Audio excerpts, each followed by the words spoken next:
গাইবান্ধার গোবিন্দগঞ্জে বাস উল্টে প্রাণ গেছে 6 জনের, আহত হয়েছেন অন্তত 14 জন। ভোররাতে গোবিন্দগঞ্জের জুম্মাঘর এলাকায় এই ঘটনা ঘটে। এছাড়া নাটোর এবং পিরোজপুরে সড়ক দুর্ঘটনায় মারা গেছেন আরো 2 জন। আর চট্টগ্রামে লেগুনার ধাক্কায় স্কুল শিক্ষার্থী আহত হওয়ায় চট্টগ্রাম কক্সবাজার সড়ক 4 ঘন্টা অবরোধ করে রাখেন শিক্ষার্থীরা।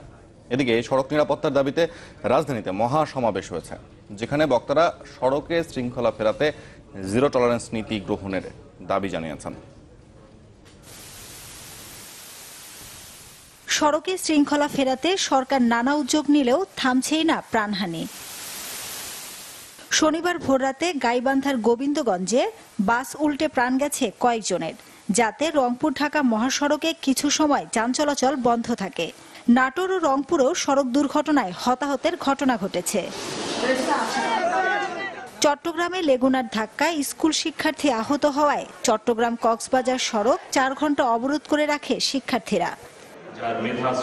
সড়কে এমন বেহাল দশার চিত্র বদলাতে চালক ও পথচারী দুপক্ষরই সচেতনতার কথা বলেন নিরাপদ সড়ক চাই আন্দোলনের প্রতিষ্ঠাতা সভাপতি ও চলচ্চিত্র অভিনেতা ইলিয়াস কাঞ্চন। রাজধানীর গুলিস্তানের মহানগর নাট্যমঞ্চে সংগঠনটির মহাসমাবেশে একথা বলেন তিনি।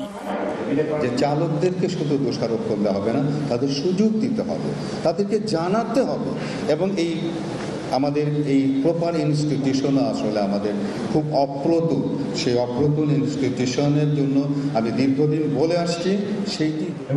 অনুষ্ঠানে জনপ্রতিনিধিরা বলেন সড়কে শৃঙ্খলা ফেরাতে এখনই নিতে হবে জিরো টলারেন্স নীতি।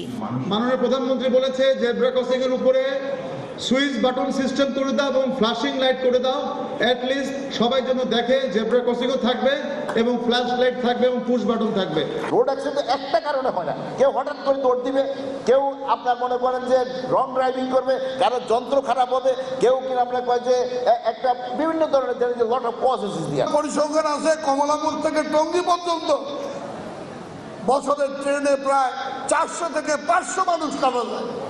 কাজে নিরাপদ শুধু সড়ক নয়, নিরাপদ আপনাকে রেলকো করতে হবে।